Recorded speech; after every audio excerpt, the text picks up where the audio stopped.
A lot of this isn't going to make sense to you, and I'm sorry about that. I'm just going to start at the beginning, with the house.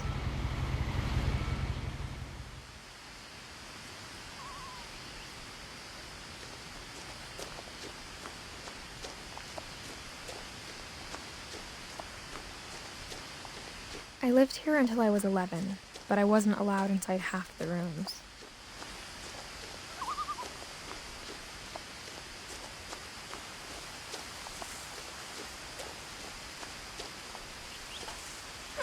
Inside the mailbox were bills from 7 years ago, marked urgent, open immediately.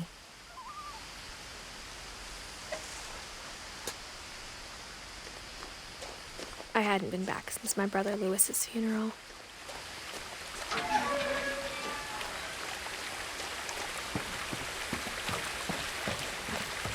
In her will, my mother left me a key, but didn't tell me what it unlocked. Maybe she thought I'd know. Or she thought that the mystery would be enough to bring me back.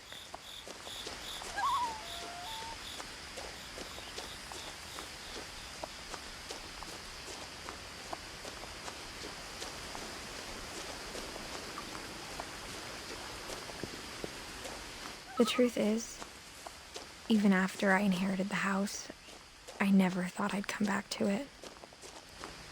But now I had questions about my family that only the house knew the answers to. The woods around the house have always been uncomfortably silent, as if they're about to say something but never do.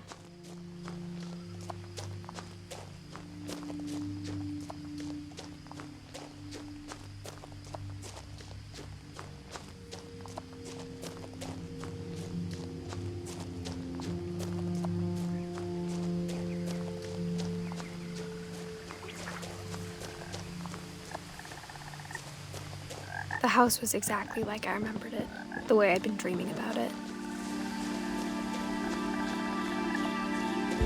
As a child, the house made me uncomfortable in a way I couldn't put into words. Now, as a 17-year-old, I knew exactly what those words were. I was afraid of the house.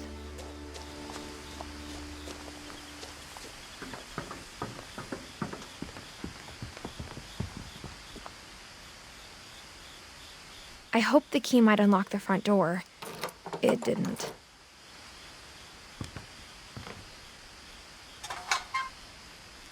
Looking in, I felt like the house itself had been waiting for me.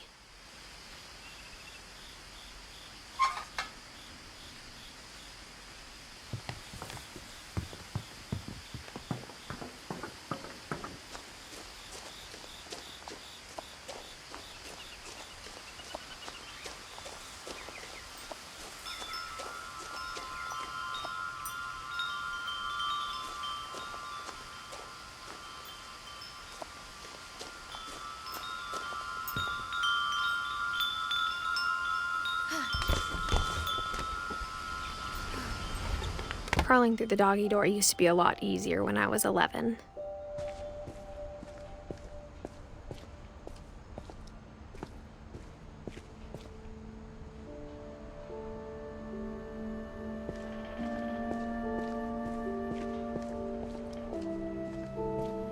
For the first time in years, I felt like I was home.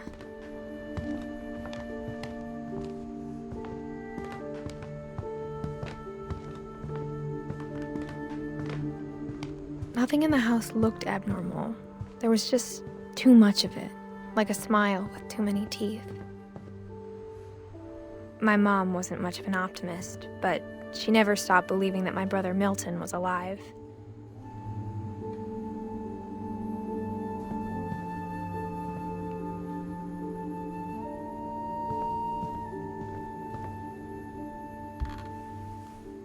Edie told me once that every Finch who ever lived is buried somewhere in the library.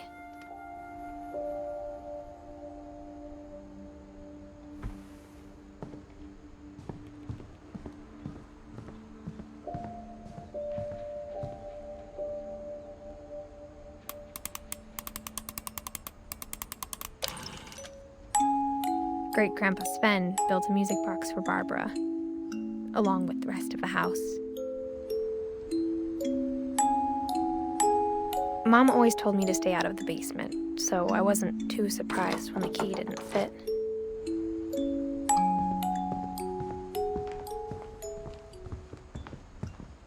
The table was still a wreck from the night we left.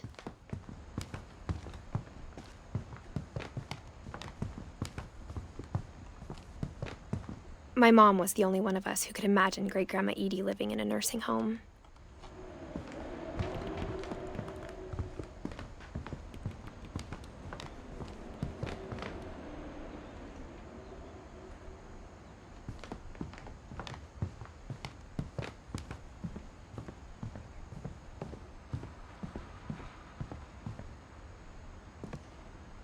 After Milton disappeared, Mom sealed up all the bedrooms. Then Edie retaliated and drilled peepholes.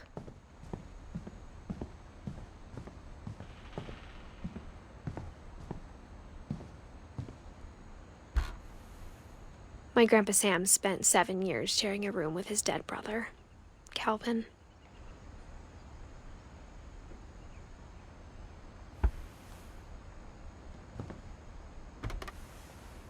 As a kid, I just assumed every house had peepholes and sealed rooms you weren't allowed inside of.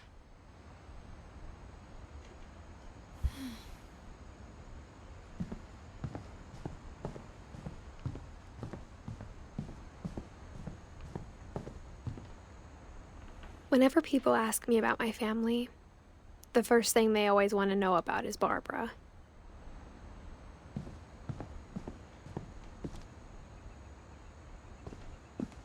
Mom must have locked the third floor stairs on the night we left.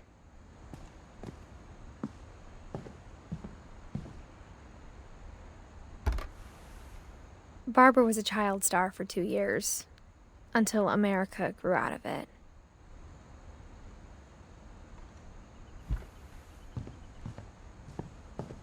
Edie's father, Odin, built the original house.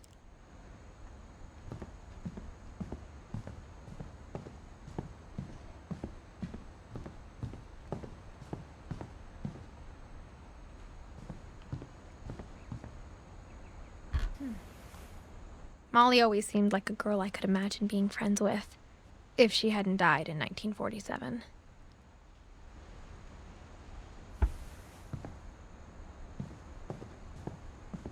I spent a lot of time playing in Great Uncle Walter's room. I think my mom sometimes regretted not sealing it up.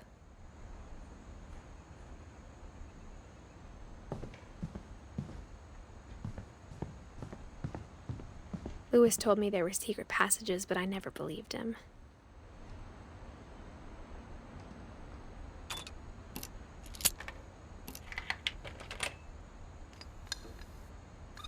Turns out, my mom was really good at keeping secrets. Now it was time to find out what my mom had been afraid of. From the paintings on the wall, it was clear my brother Milton had been here before me.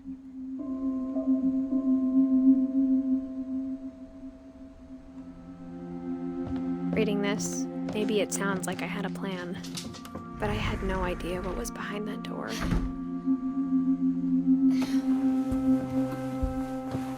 Just like I had no idea where all this was gonna lead.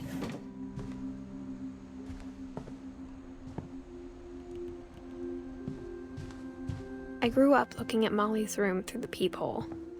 Being inside for the first time, I felt like I'd stepped behind a painting.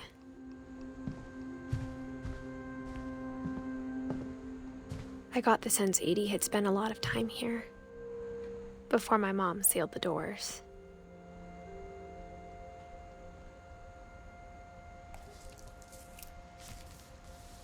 December 13th, 1947. Dear Diary, I'll be gone soon, but I wanted to tell somebody about what's gonna happen. It started when Mom sent me to bed without dinner. I woke up and I was starving, so I looked around for something to eat. The gerbil food was dry, but I didn't mind it.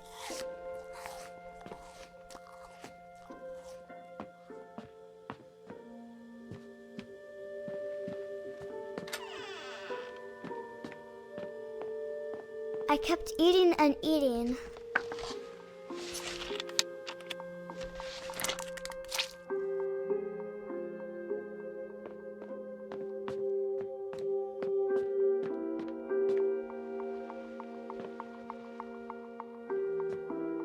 I thought about eating Christopher, but I held back.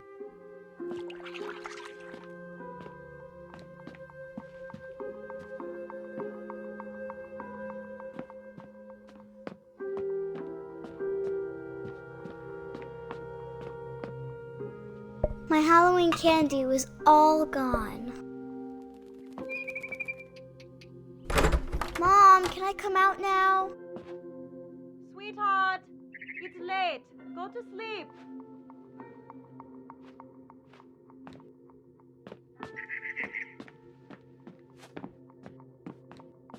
Then I heard chirping outside my window. It was a barn swallow going back to her nest. I reached out for her.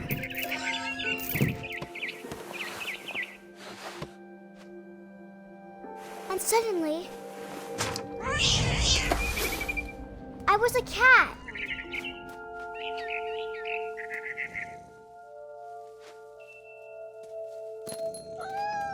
I tried to be quiet, but the bird was really scared.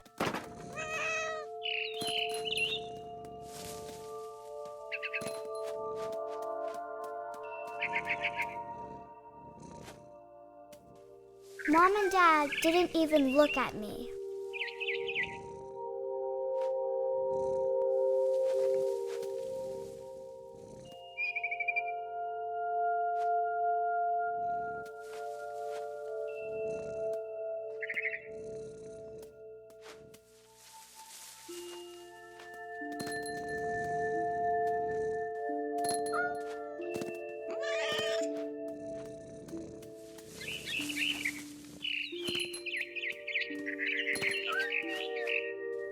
I jumped and I almost got her.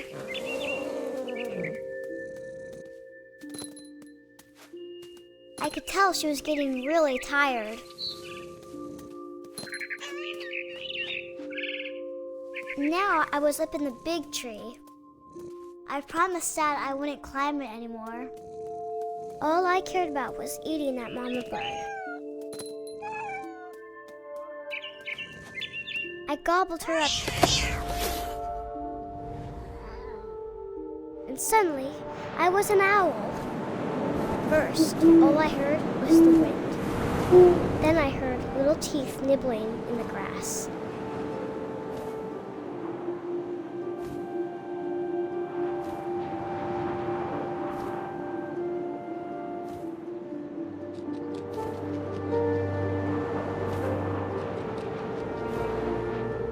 Rabbits.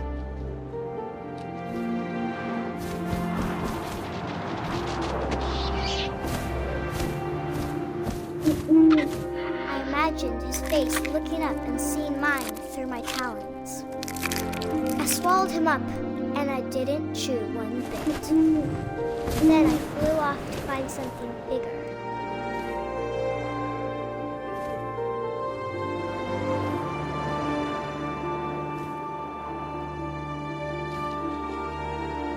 A mama rabbit.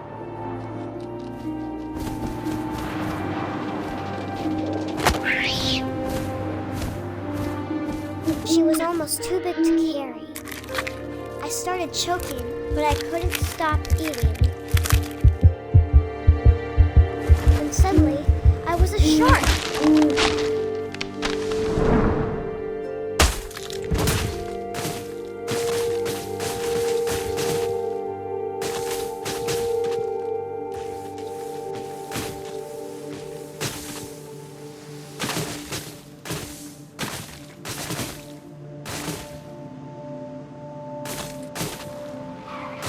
I rolled off a cliff and into the ocean.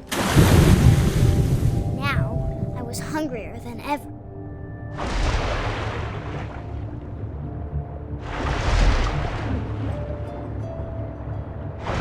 I wanted fat, juicy seals.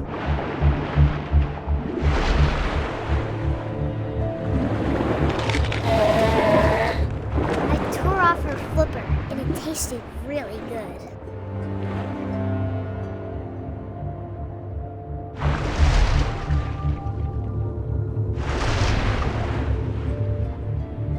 I grabbed on tight, but I was so hungry, I jumped out of the water.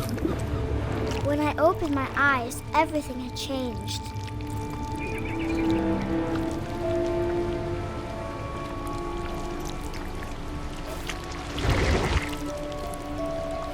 Now I was a monster, and I smelled people everywhere.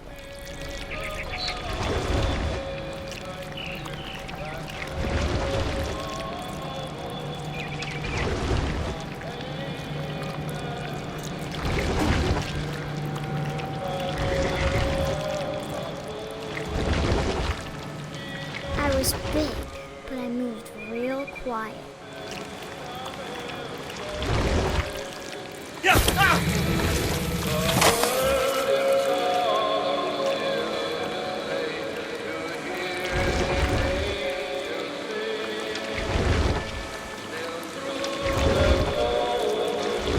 I wanted to stop, but also I didn't.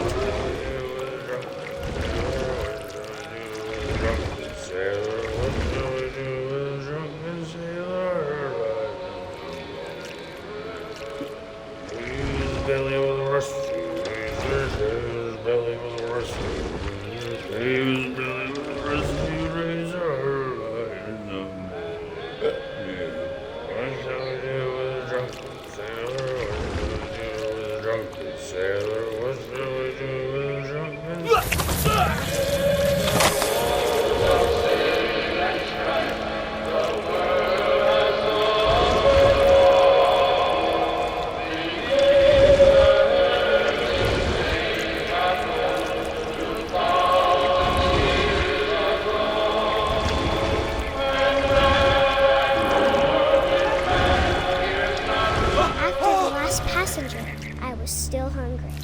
And to cross the water, I smelled something new. Something I had to have, so I swam towards it.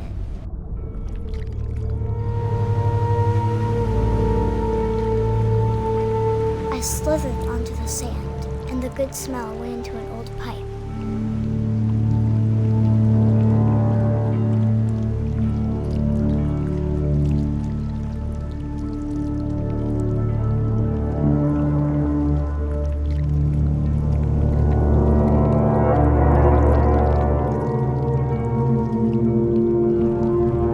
Closer and closer.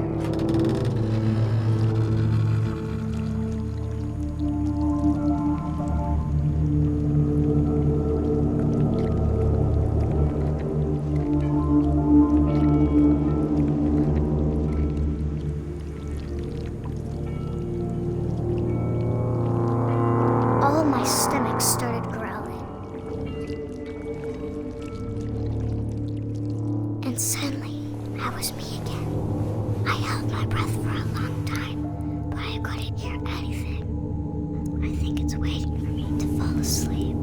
But it's not going to wait much longer. It needs to feed, and we both know I will be delicious.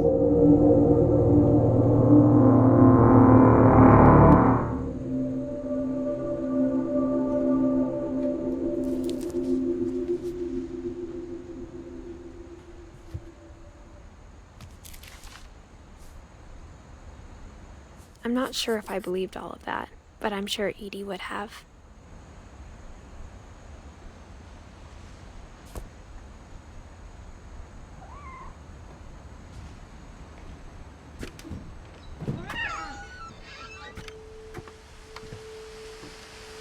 This will be obvious later, but my mom never told me any of these stories. Edie would have, but Mom didn't like bringing up the past. Though, when we adopted a stray kitten, she was the one who named it Molly. I spent a lot of time in Great-Grandma Edie's room. We got along, and it was a good place to hide from my mom.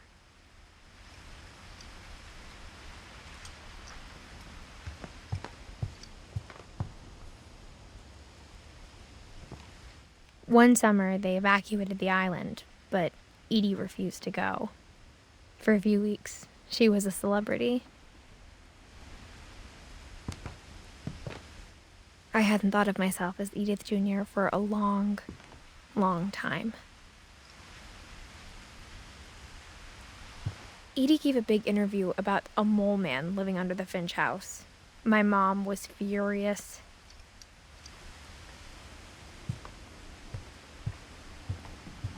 Louis died a week before we left, but Edie had already started to memorialize him.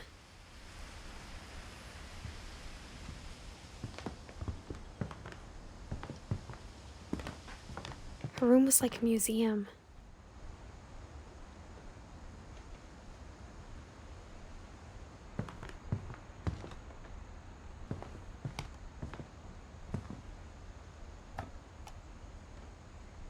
For 500 years, the Finches have been famous throughout Norway for their fortune and misfortune. Odin Finch buries the latest victims of the family curse, his wife Ingeborg and their newborn son, Johan. On January 7th, 1937, he set sail with his family and his house, hoping to leave the curse behind. But 40-foot waves off the coast of Washington send the house and Odin to the bottom of the sea. Odin's daughter Edie, with husband Sven and baby Molly, step ashore on their new home, Orcas Island. Odin Finch is the first to be buried in the new family cemetery. His daughter Edie is already dreaming of a new Finch house.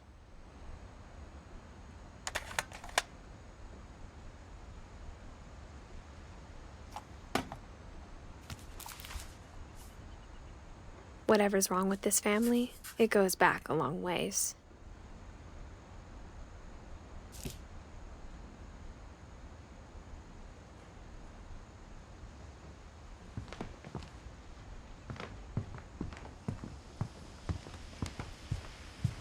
When Edie told people Sven was killed by a dragon, she could also have said he was building a dragon-shaped slide that collapsed. She could have, but she didn't.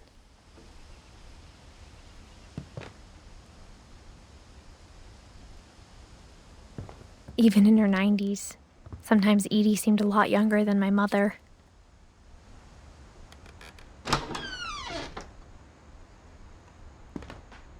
The only trace Grandpa Sam's first wife Kay left on the house was the pink bathroom. It was a pretty big trace.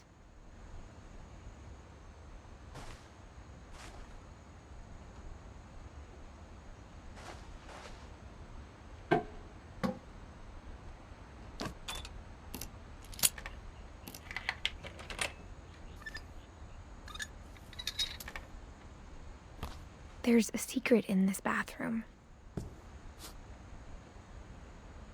It's in the last place you would look. It isn't in the cupboard. It's hidden in this book.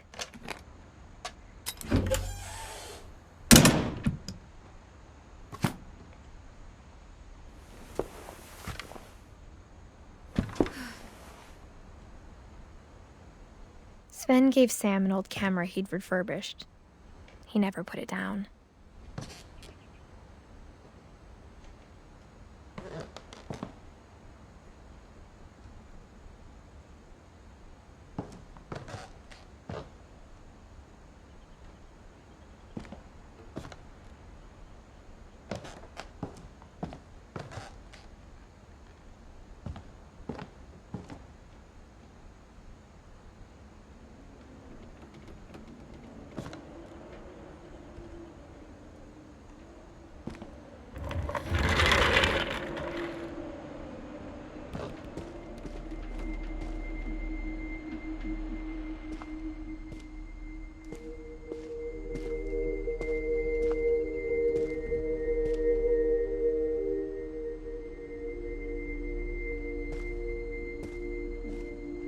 I knew Grandpa Sam had a twin, and that he never talked about him.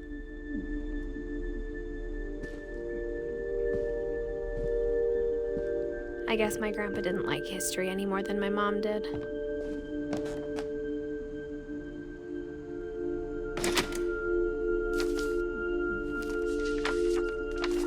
How I Want to Remember My Brother by Sam Finch.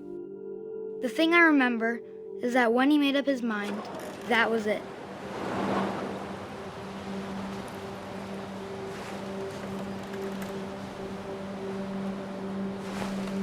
My brother said he'd die before he ate another mushroom, and he did.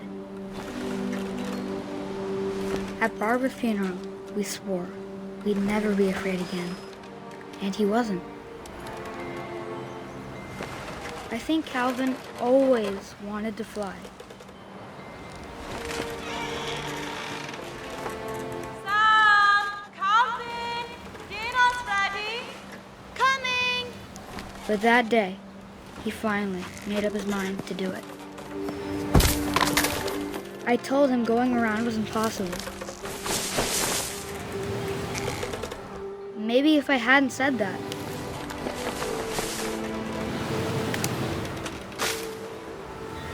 Calvin! I'm not gonna tell you again! maybe if the wind hadn't picked up, then maybe he'd still be here. But I doubt it. I think he'd already made up his mind.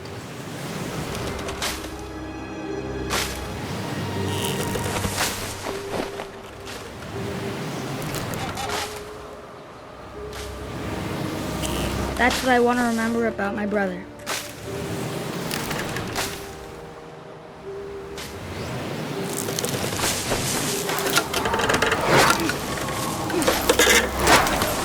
That's the day he made up his mind to fly. And he did.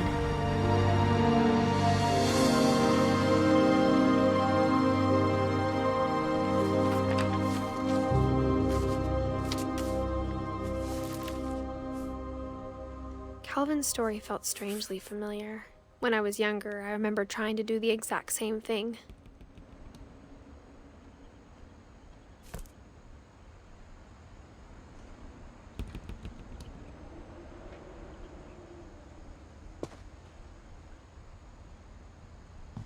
After the funeral, Edie roped off Calvin's half of the room. Mom said Grandpa Sam enlisted at 18 and never set foot in the room again.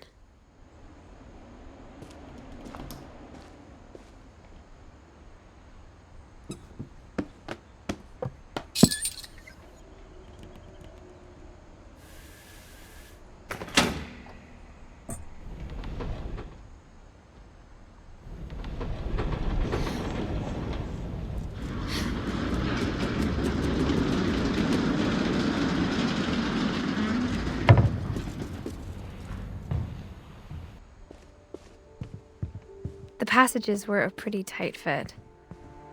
They'd obviously been built for smaller hands and bellies.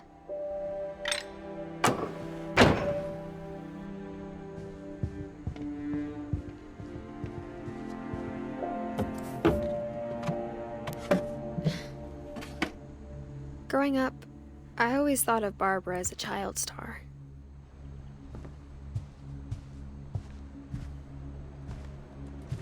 I never thought about how hard it must have been for her afterwards.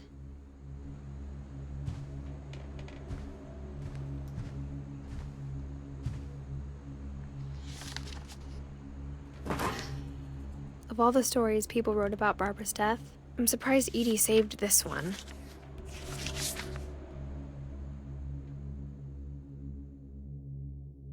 Old Jack here with another ghastly tale inspired by America's most unfortunate family. I'm calling it The Surprise Ending of Barbara Finch. As a child star, Barbara was famous for her scream. Now at 16, she was all washed up. A has-been. But in a lucky break, she'd been asked to perform her signature scream at a local convention for monster movie fans. It was just the boost her career needed. Unfortunately, her scream hadn't aged well. Getting better. I think you just need the right motivation. Her biggest fan, and current boyfriend, Rick, was about to demonstrate when...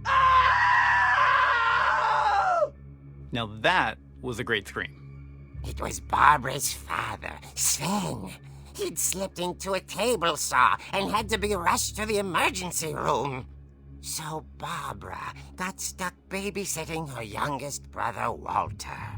Her convention comeback was cancelled. Okay, I'm hearing frustration, but I'm not hearing terror. What if I tried... A gang of hoodlums in Halloween masks have been terrorizing Orcas Island tonight. Police are urging residents to... That came from the basement. You're right! Also, I loved your delivery on that. Why is your basement door locked? Because my dad likes making puzzles and secret passages. There's a key hidden in the music box. The secret is to keep winding and winding until finally the key pops out. Thanks, babe. I'll be back in a sec. 20 minutes later, Rick hadn't returned. So Barbara went to look for him, right on cue. She reached for the music box.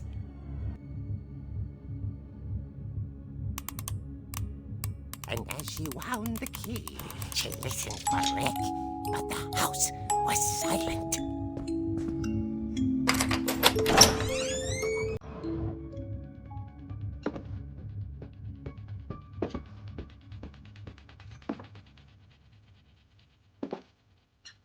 She found Rick's crutch and imagined the worst.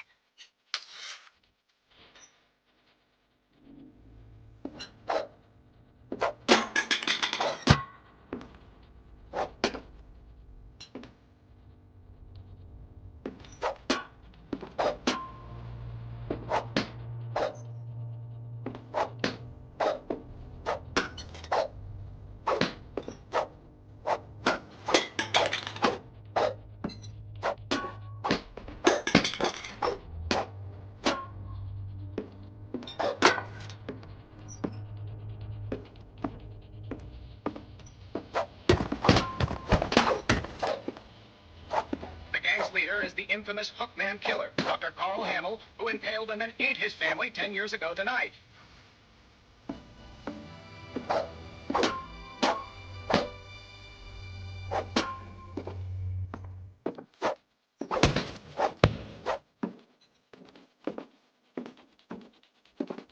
The old fridge rattled and grew still.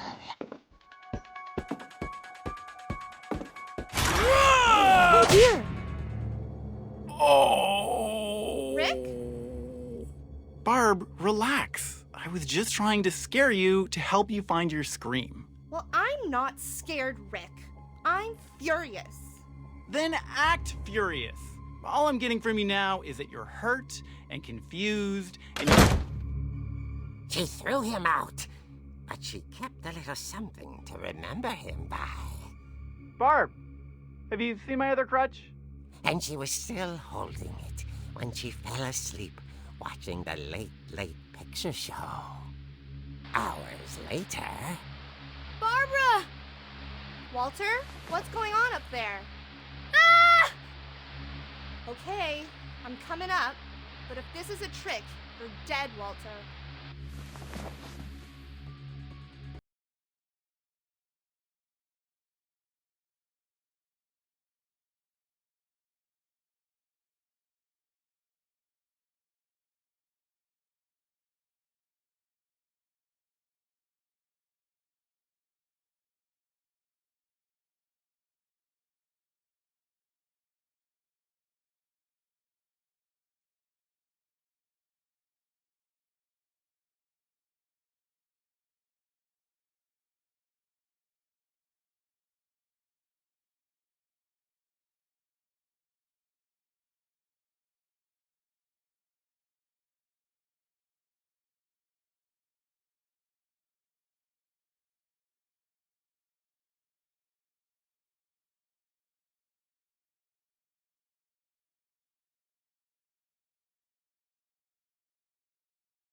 Okay.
At the door, she heard whispering.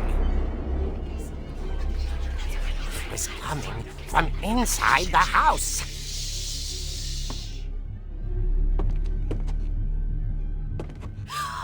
Oh dear.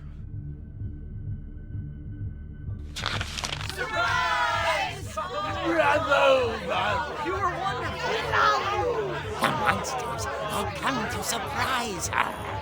For Barbara, it was a dream come true. Then she saw what kind of monsters they were, and she realized what was about to happen. She was going to be famous. And with her final breath, Barbara Finch gave the performance of her life.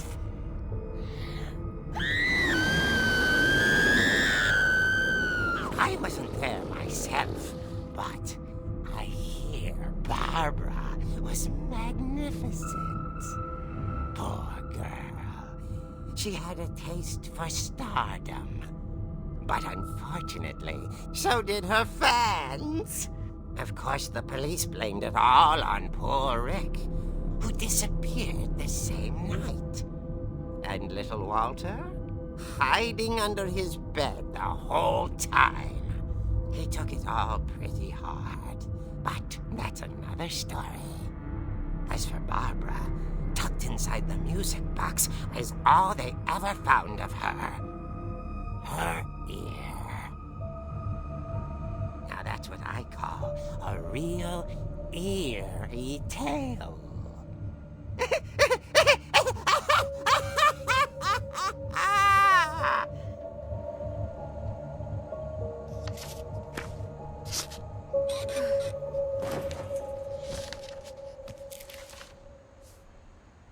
Edie told me all Barbara wanted was to be remembered, as absurd as that comic was.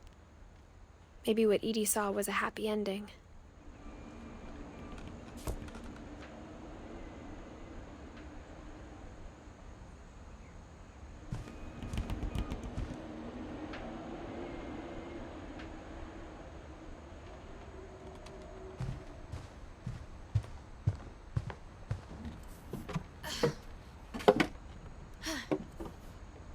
I guess now I know why Mom didn't like me playing with the music box.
Mom said the basement was off limits, unless I wanted another tetanus shot.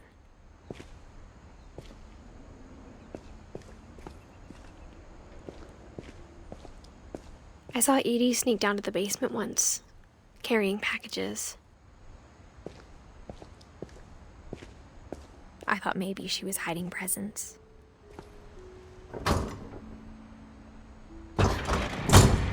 It turned out she was hiding a lot more than that.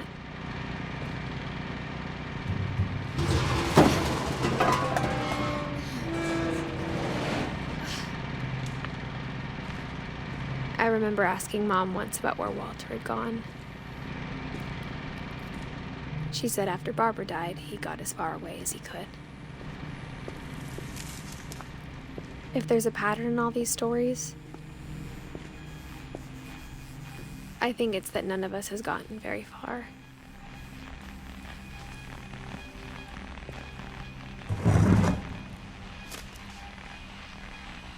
Goodbye, everyone. I can't believe I've been down here for 30 years. On that first day, after the shaking started, I didn't think I'd survive a week.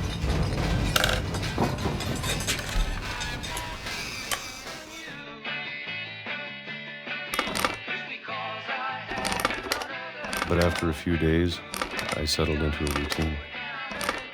That's what kept me sane.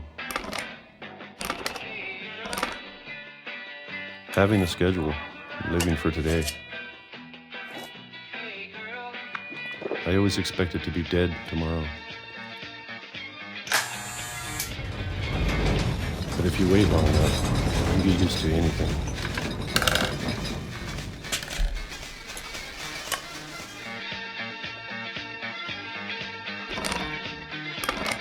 Even a monster on the other side of the door starts to feel normal.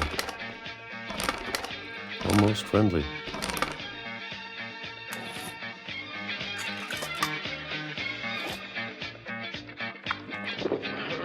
And then one day, everything just stopped. Whatever that thing was, it was gone. Maybe it got tired of waiting. Or maybe I just got tired of being afraid.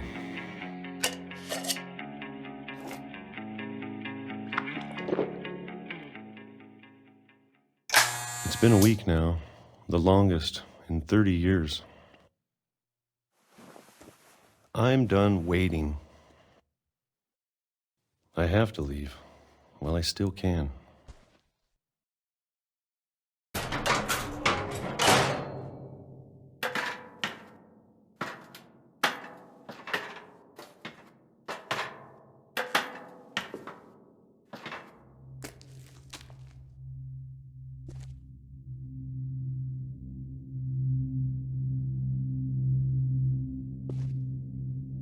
I know it's out there, somewhere. Whatever killed Barbara and Molly and Calvin. Maybe this is all a mistake. But I need to stop living the same day, even if it kills me.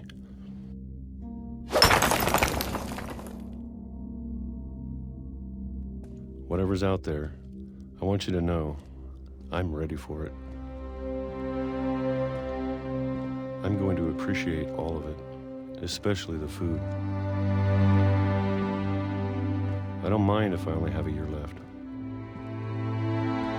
or a month, or a single week. I'd be happy with one new day. I can already imagine the sun on my face.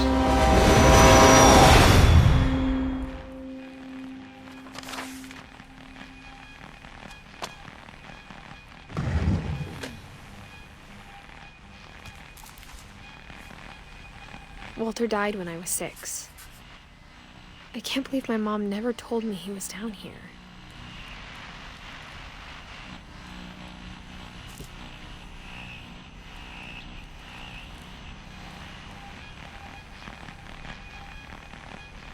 I'm sure my mom was trying to protect me.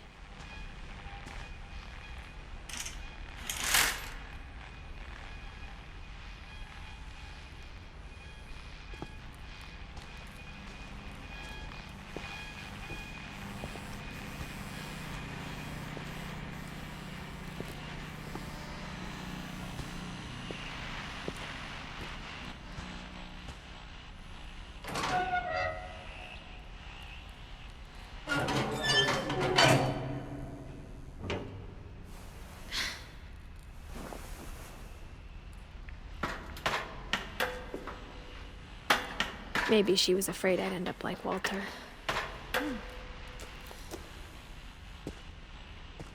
But if she never told me about an uncle under the house, I can only imagine what else she was hiding. I don't want to make the same mistakes she made. Trying to bury something that's still alive.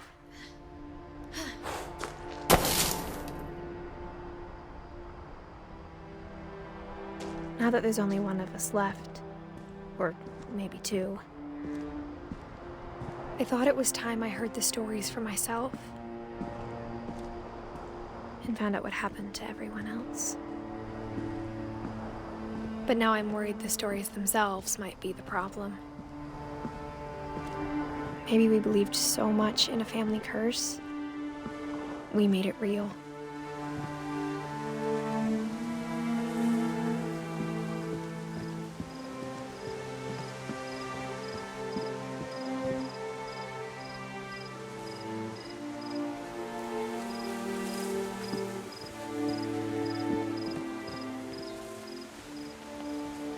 I don't know if I should even be writing this.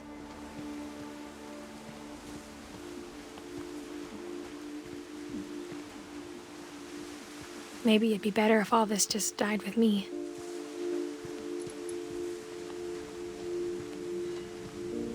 But I thought you should know about your family.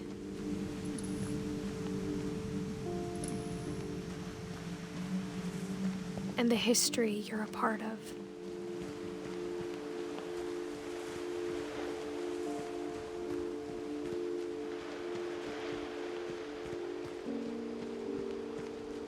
Though to be honest, I feel as lost as you probably do right now.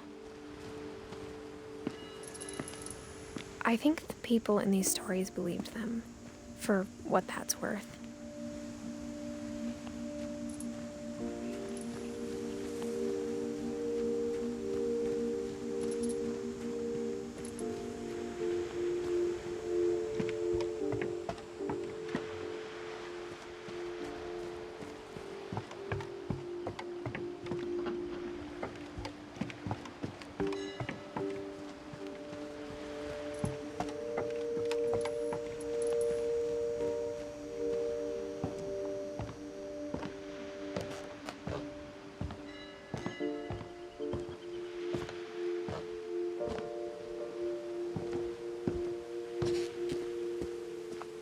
And when you look at the house, that history of imagination and stubbornness and madness, any of it seems possible.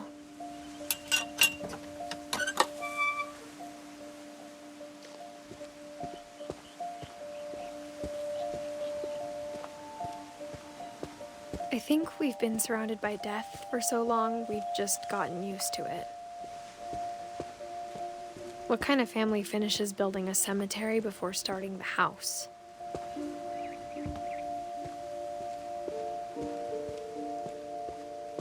It's embarrassing for me to admit this, but the pet cemetery made me more uncomfortable than the human one. 3 of the gerbils were mine, and 2 had been my fault.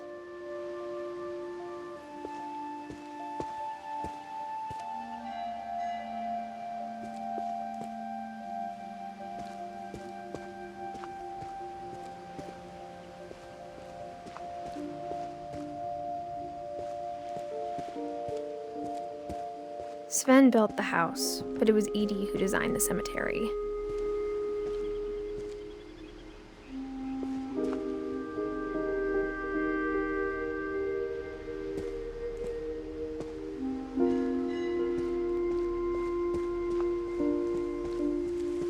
I'm sure Odin's monument had been Edie's idea.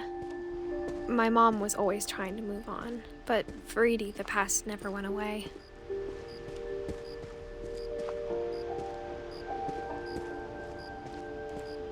She could see it poking out of the water at low tide.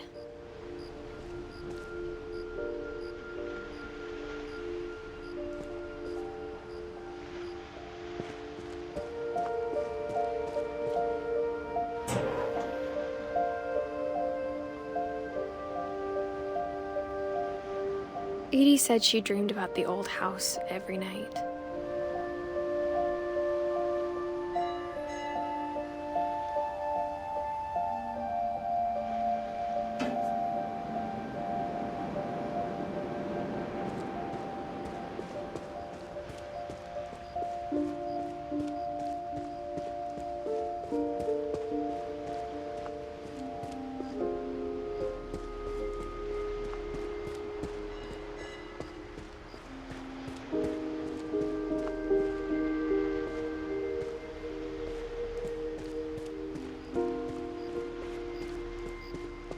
Edie's side was always easier for me to understand. But the older I get, the more I can see where my mom was coming from. Her dad had been pretty strict, but it wasn't enough to save her brothers. She was just trying to do better.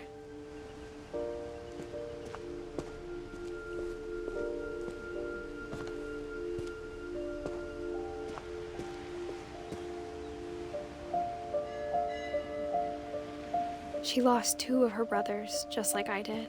I get why she tried so hard to protect us.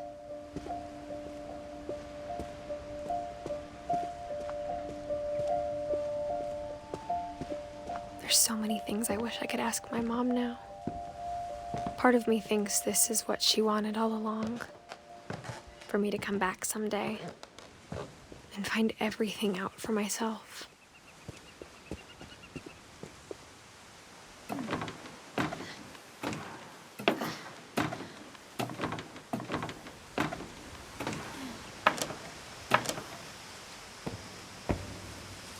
But looking back on it now,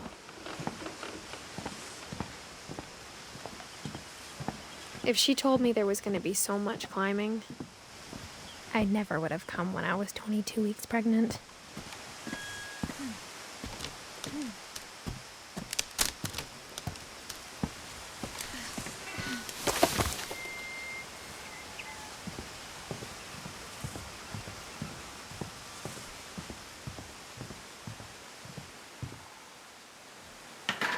I never met Grandpa Sam, but I think he and my mom had a lot in common.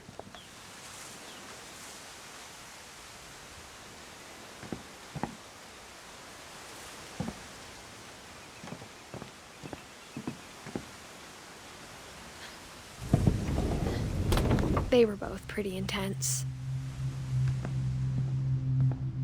Instead of hiding from death, Sam seemed to go out of his way to meet it.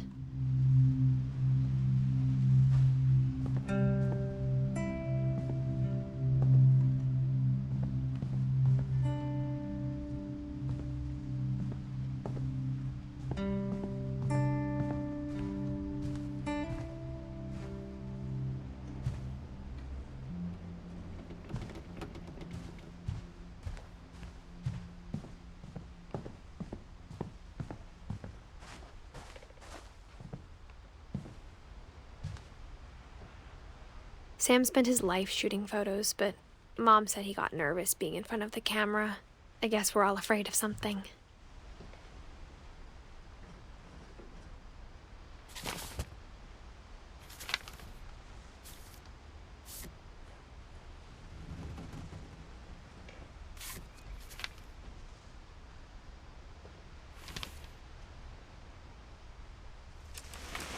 Dawn, I promise, you'll never forget this weekend. Yes, sir. These memories are gonna last a lifetime. Mm-hmm. Perfect. Am I gonna have to shoot anything? It's gonna rain the whole weekend, isn't it?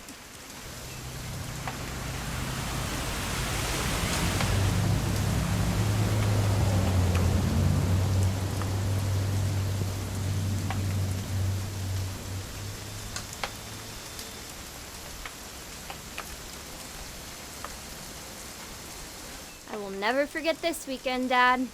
That's the spirit. Okay, got it. I'm gonna take some pictures, okay? Just be careful. That camera's older than you are.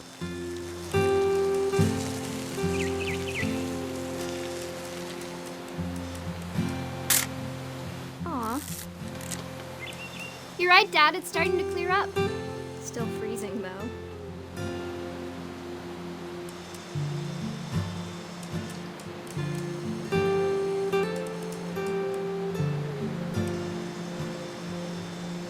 Definitely should not have drunk all that coffee.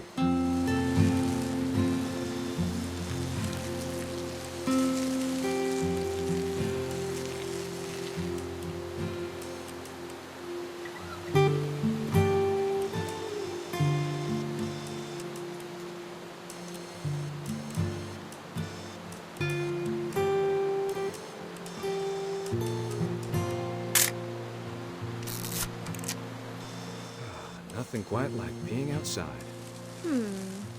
Hold still. Hey! That's a keeper. I'm just saying, I'm not always gonna be here, Don. You'll need to remember this stuff, if you want to survive. I'll be fine, Dad. You know who else thought he was gonna be fine? Some guy who died. Don, I'm being serious. I know, Dad.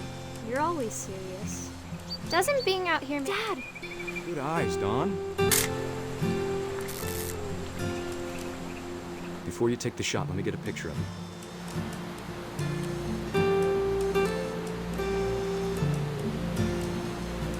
Dad, I... Just breathe. Turn off your imagination. Focus on your target.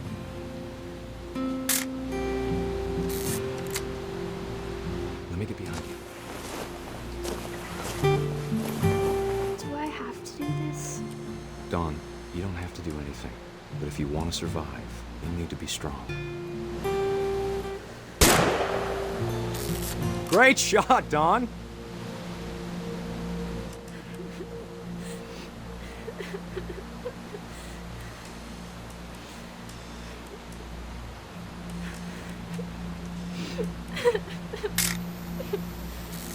I'm proud of you, Don. Always remember that, okay?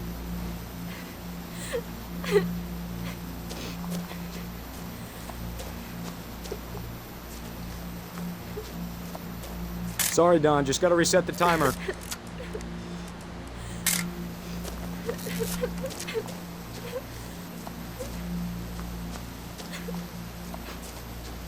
Dad, it's twitching. I think That's it's totally still... normal, Don. Just focus on the camera. Try not to think about... Dad!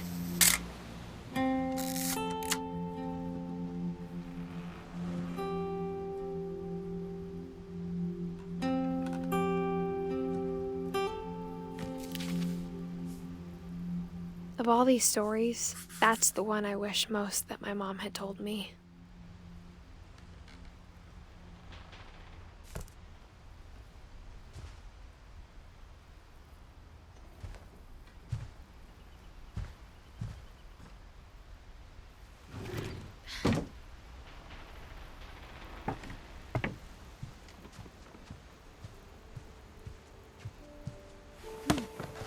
After Sam died, my mom and Edie got really close. They'd both lost a lot.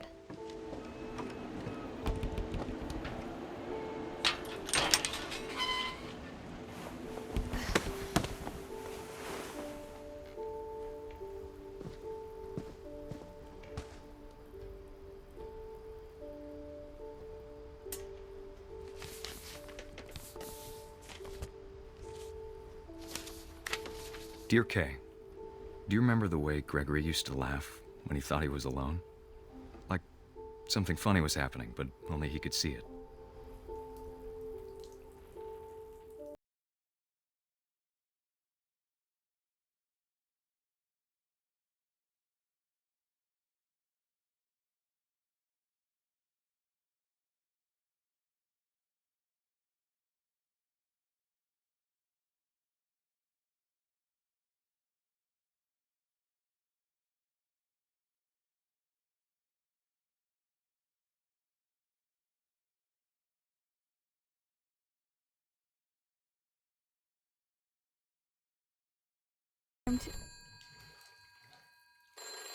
Hold on, sweetie. Hello? Sam, I told you I don't want to talk right now. I wonder what he saw.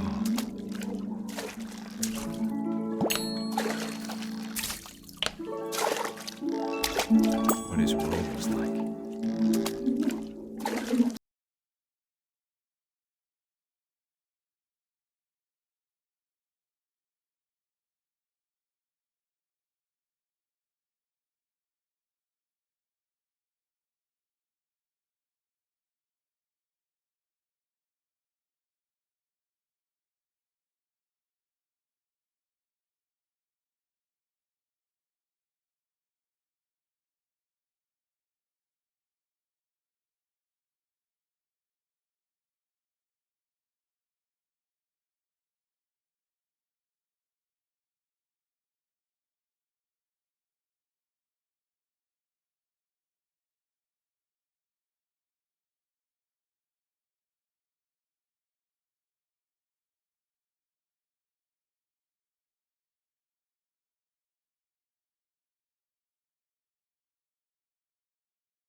Maybe if I hadn't called that night. Damn it. I don't want Gregory to hear this. I wish he could have told us about the world he saw.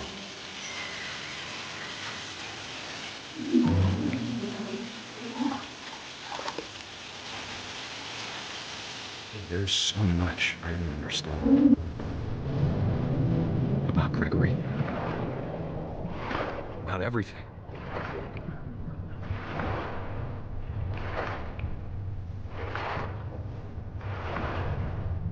But I know what happened wasn't your fault.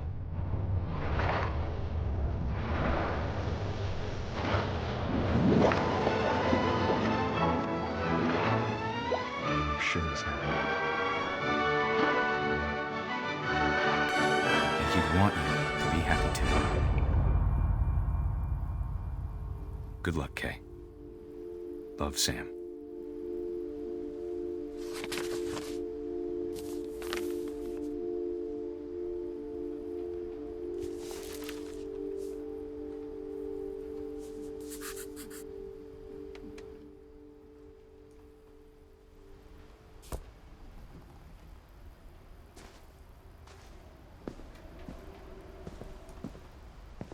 I can't imagine my mom ever writing poetry, and yet...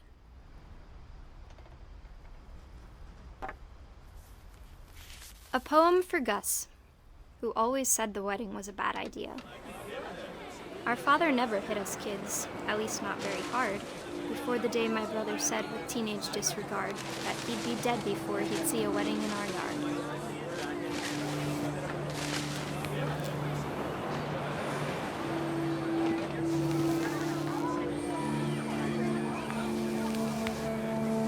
My father made him come, of course, but Gus stood far apart, just flew his kite and bottled up the storm inside his heart.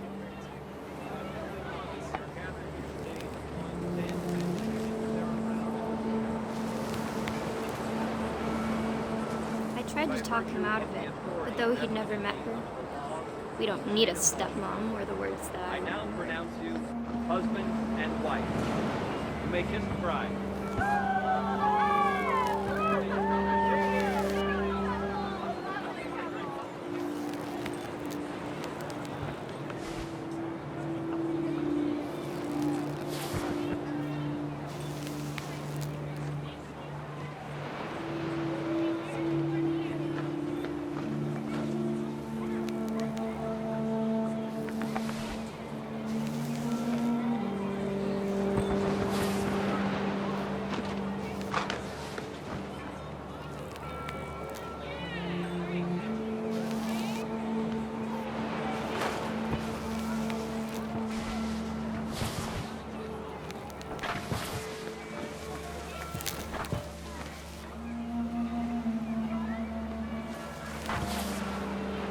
the time for photos came, Dad ordered him to come here.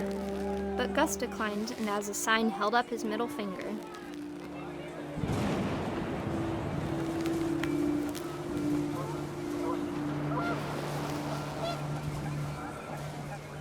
The wind picked up and panicked geese appeared and quickly went. But all the humans did that day was go inside the tent.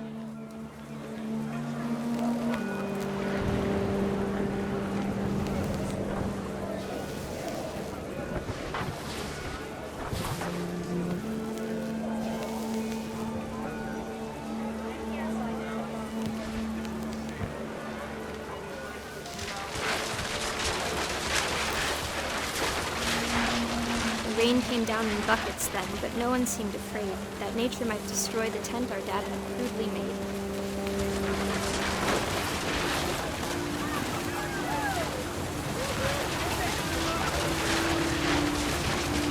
The thunder sounded much too close and full of angry power. But all my father said to this was, "Make the music louder."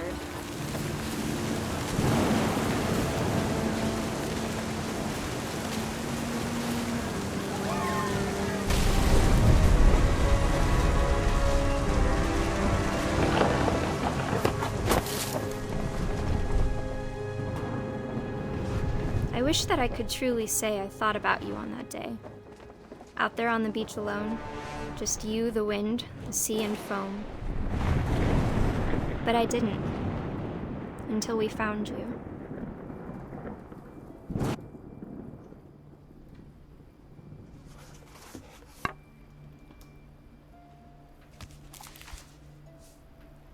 She never talked about him, but Mom told me once if I was a boy, they were going to name me Gus.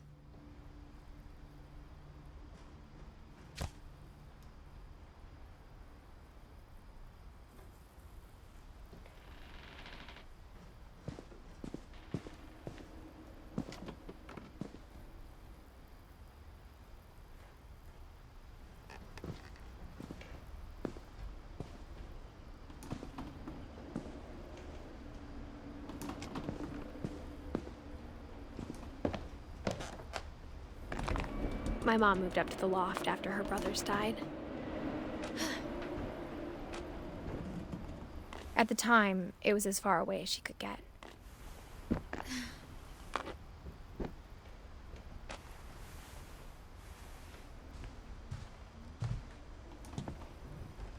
My mom moved to India a week after graduation and got a job teaching English. Louis was born a year later.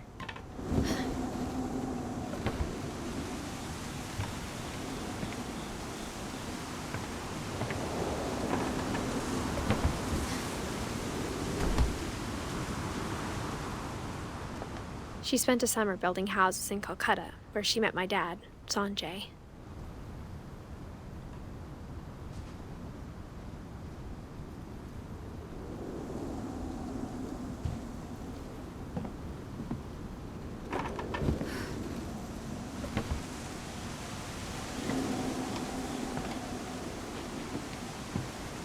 When my dad died, I don't think Mom knew where else to go. I'm sure Edie was happy to have her back. And to see kids in the house again.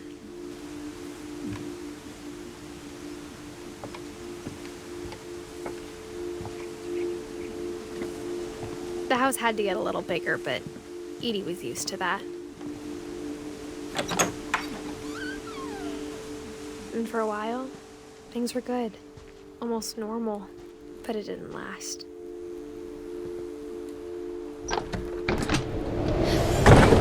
The beginning of the end was Milton's 10th birthday, when Edie gave him a castle.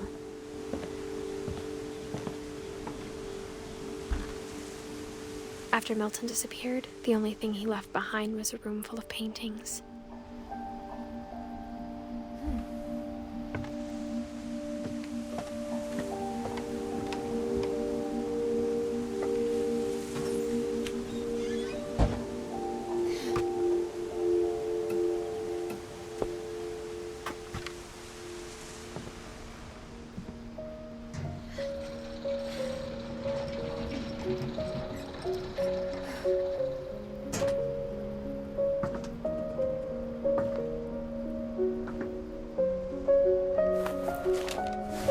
Milton Finch in The Magic Paintbrush.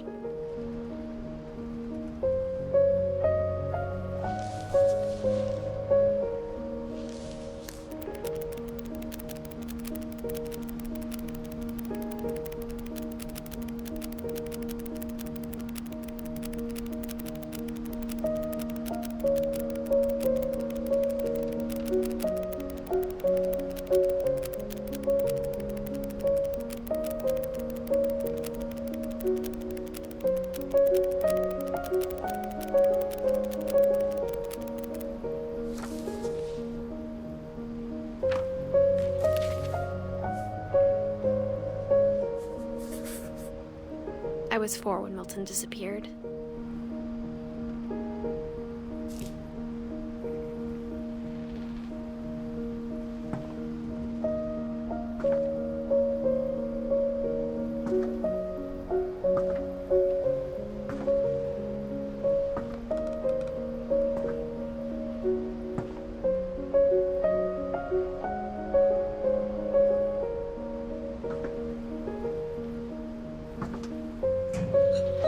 Mom spent months searching for my brother. Then she sealed the doors.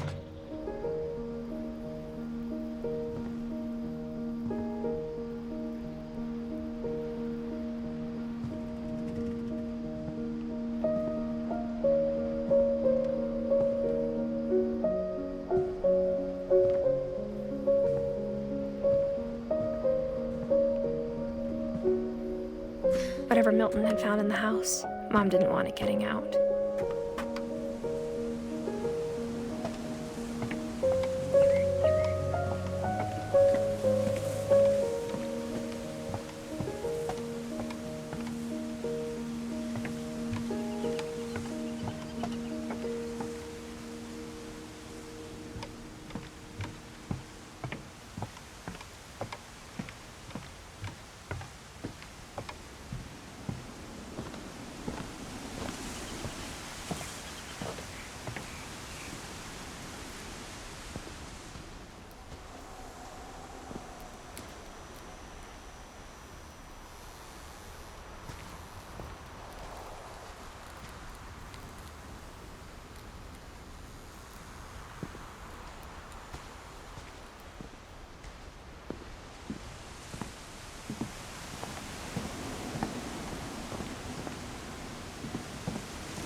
Mom definitely blamed Edie, but I think Louis blamed himself.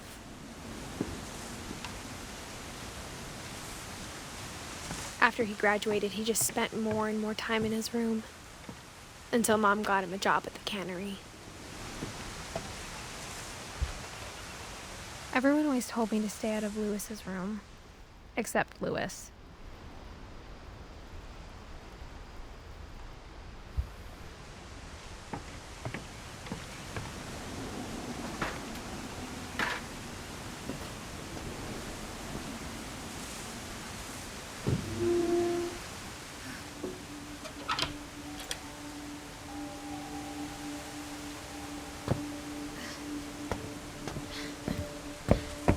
Louis's room smelled very, very familiar. That part of him lived on.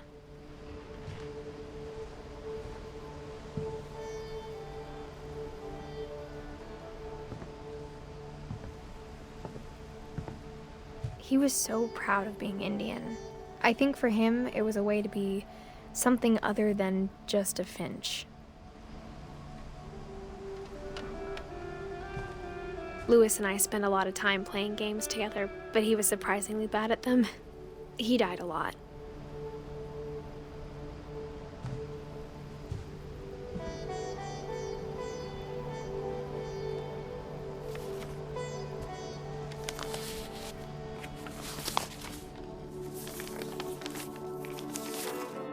Dear Mrs. Finch, as Louis's psychiatrist, I can understand your desire for an explanation. As I see it, the trouble began in January, shortly after we convinced your son to seek treatment for substance abuse. Newly sober, I believe Louis first noticed the monotony of his daily life.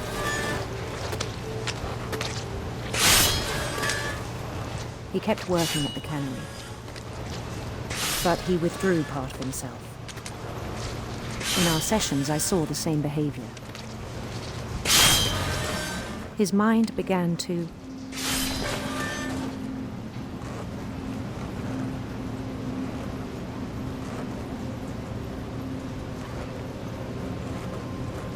wander. I asked him to describe it. He said he started small, imagining a labyrinth. He'd feel his way about. Then something moved. Bats. And toads.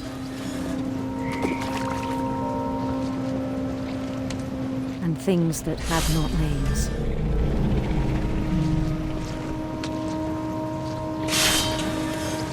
He knew it was all in his head. But he took it very seriously.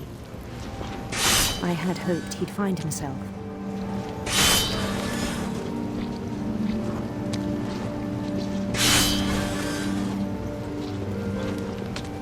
But he found something more. I worried about him then. Daydreaming at the cannery, I spoke with his boss. But he said Lewis had become a model employee. Methodical, tireless, focused. Like a whole new Lewis. So I let him go on.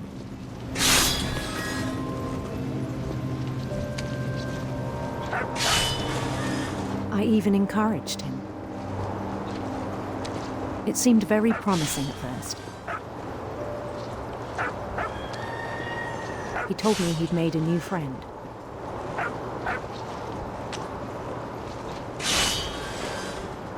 On the edge of a city he named Lewis Topia. He built the city up slowly, brick by brick. Then he made musicians.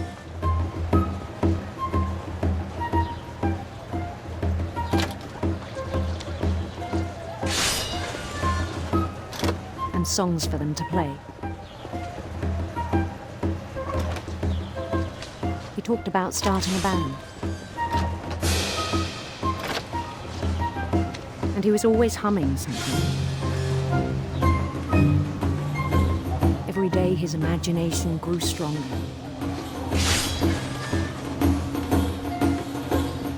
He no longer spoke at the cannery. But his chopping was as reliable as ever. Then one day it struck him that all the cheering crowds, even the stones under his feet, were all in his imagination. So he could do whatever he wished.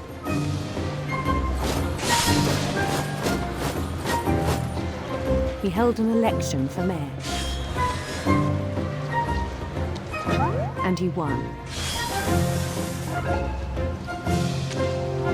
They begged him to stay, but his mind was already wandering. It became a game for him.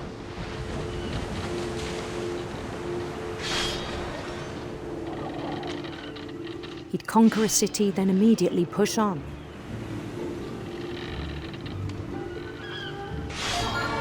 New Louisville.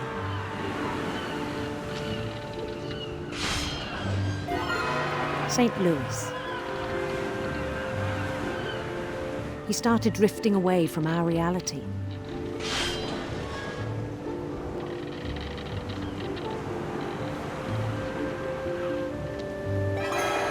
Minneapolis, until one day he forgot to go home from the cannery. Even as his mother pleaded with him, part of Lewis kept sailing on.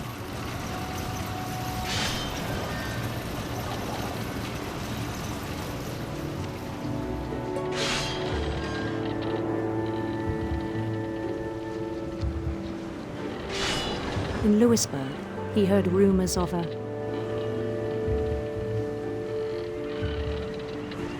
handsome queen.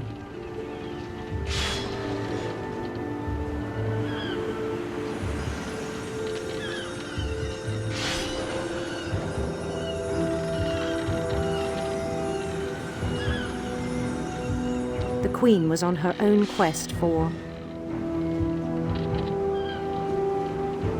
radiant rainbows.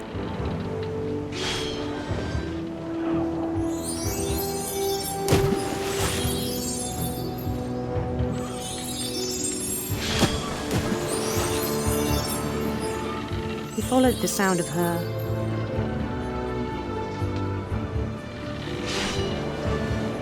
electric sitar.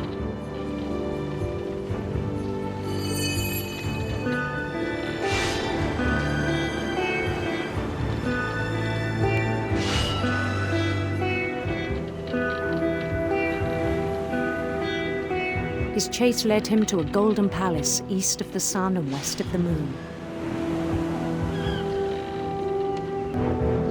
Even then, his logic remained sound.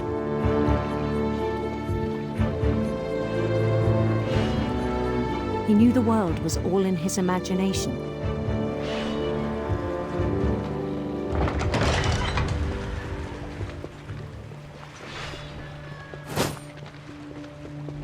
But he was so proud of having created it. In his own eyes, he'd become something greater than a king.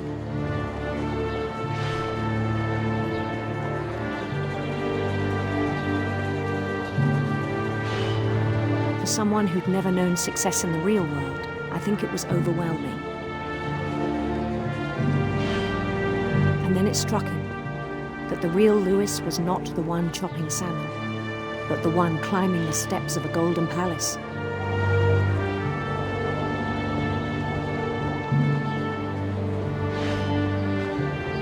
My imagination is as real as my body, he told me. It was hard to argue with him.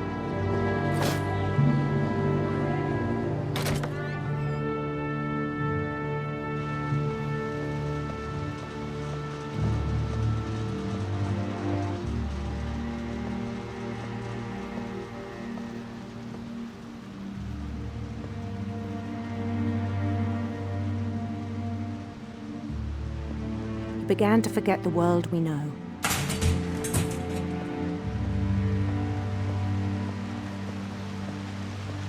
I think it pained him to remember Lewis, the cannery worker.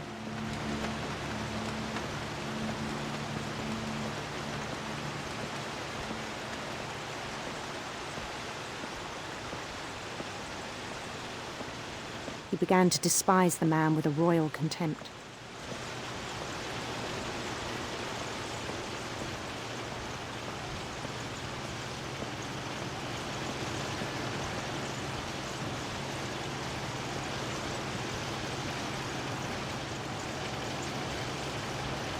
I still thought I could save him.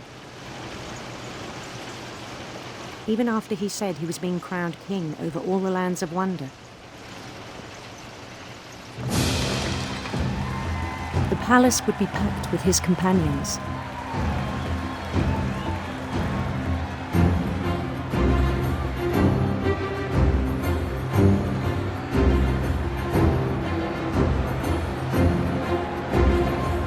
Including the wise Calico who'd insisted on inviting him.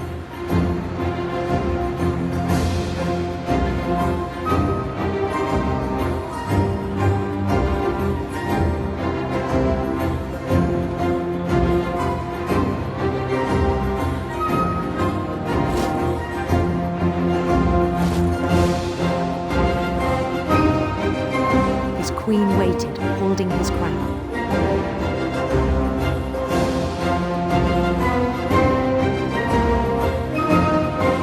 There was only one thing left to do.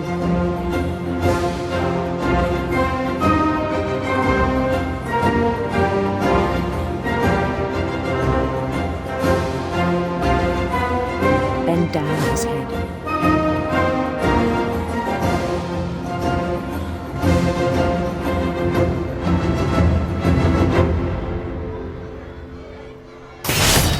And the rest I think you know.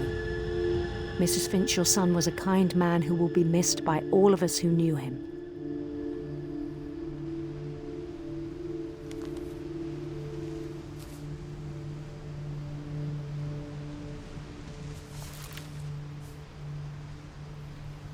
My brother was really cool. I wish you could have met him.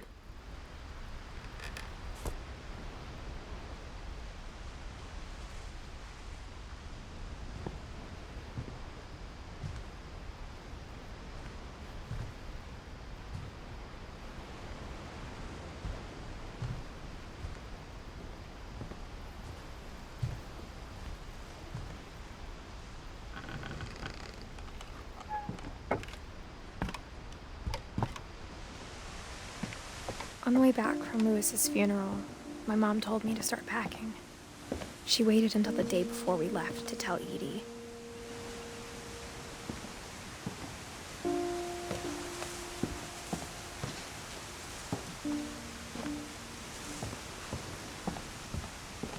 I'm not sure if she wanted to make it easier or harder.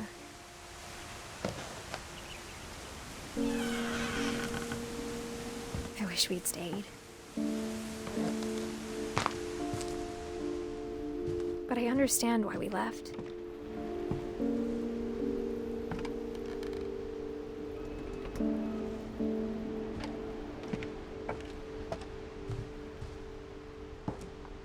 My mom ended up leaving everything behind.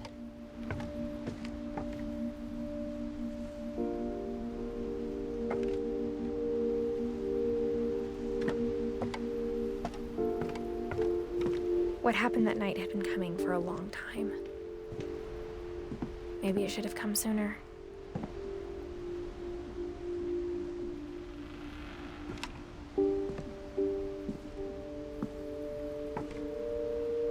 But it had to end one way or another.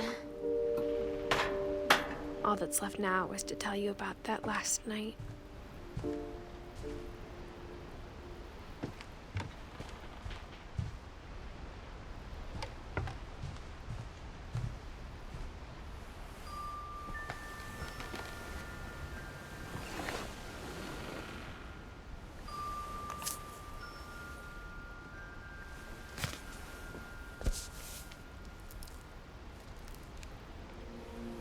That whole last day, Edie just watched us pack and didn't say a word. Until supper, when she raised her glass and said, "To our final night together, and all our final nights apart." Grandma, you know what I said about alcohol. Some of your medications are very Edith, specific. I left a present for you in the hallway. Why don't you go open it? The grown-ups have to argue now. I'm sorry, you're right. We're all leaving tomorrow. Let's just enjoy our last... I'm not leaving. Edith, you're excused.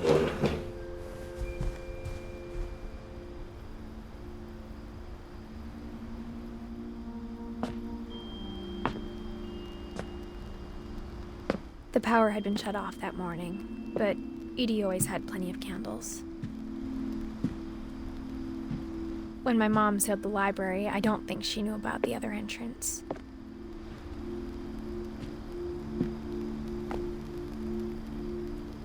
Or that Edie had a key to it.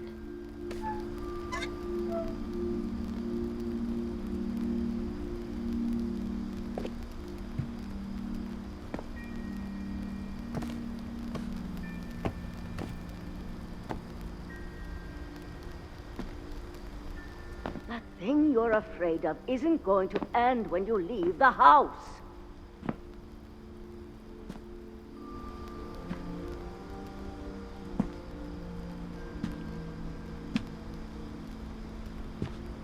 Edith has a right to know these stories. My children are dead because of your stories. I think it's best if Edith and I leave tonight. We'll have the nursing home send a van for you in the morning, okay?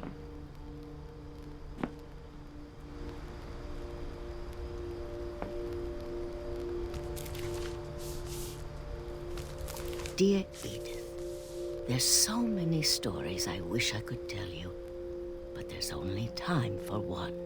This is about what happened on the night you were born. That night, the tide went way, way out. It was the first and last time I ever saw the old house aground. There'd been an earthquake out in the middle of the ocean. They called it the lowest tide in 1,000 years. God, it smelled awful. You know, I've seen that house every day of my life.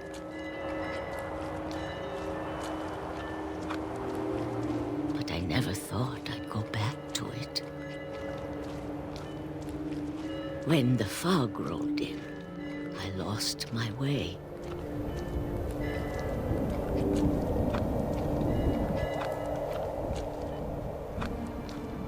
I got turned around.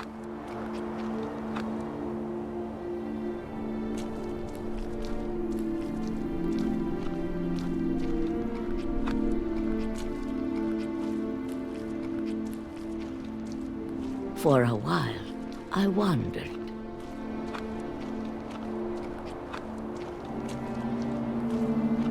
I started seeing things.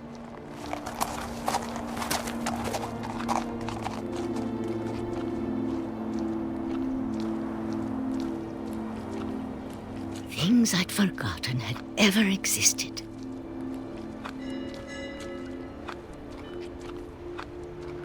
But when I saw them, they felt like old friends. That night, a lot of things came back to me.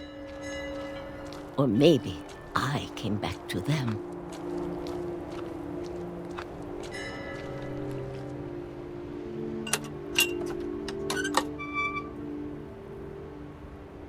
Things I can't explain, but that I need you to try and... Edith, what are you doing in here? It's mine. Edith!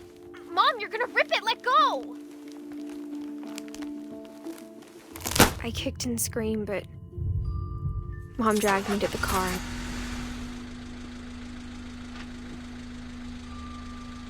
I never saw Great-Grandma Edie again.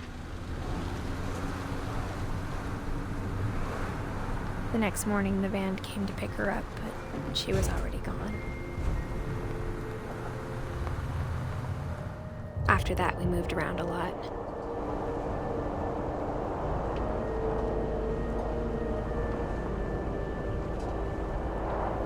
We both tried to make the best of it.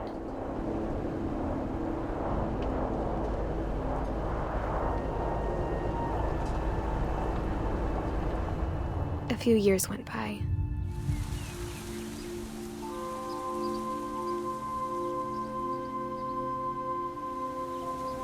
My mom didn't like to talk about it, but she started getting sick a lot.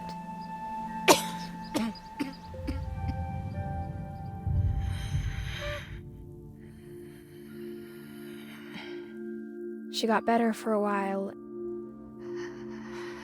and then she didn't. And then I was alone.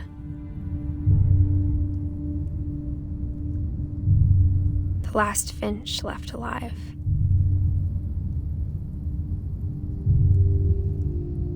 Until I found out about you. I'm still not sure what to tell you about all this. If we lived forever, maybe we'd have time to understand things. But as it is, I think the best we can do is try to open our eyes.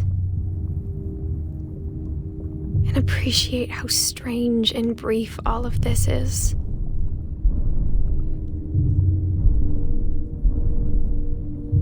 This journal was supposed to be for you. But now I hope you'll never see it. I just want to meet you. And tell you all these stories myself.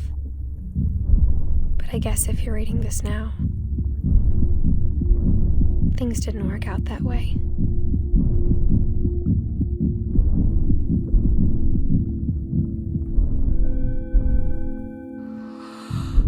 This is where your story begins.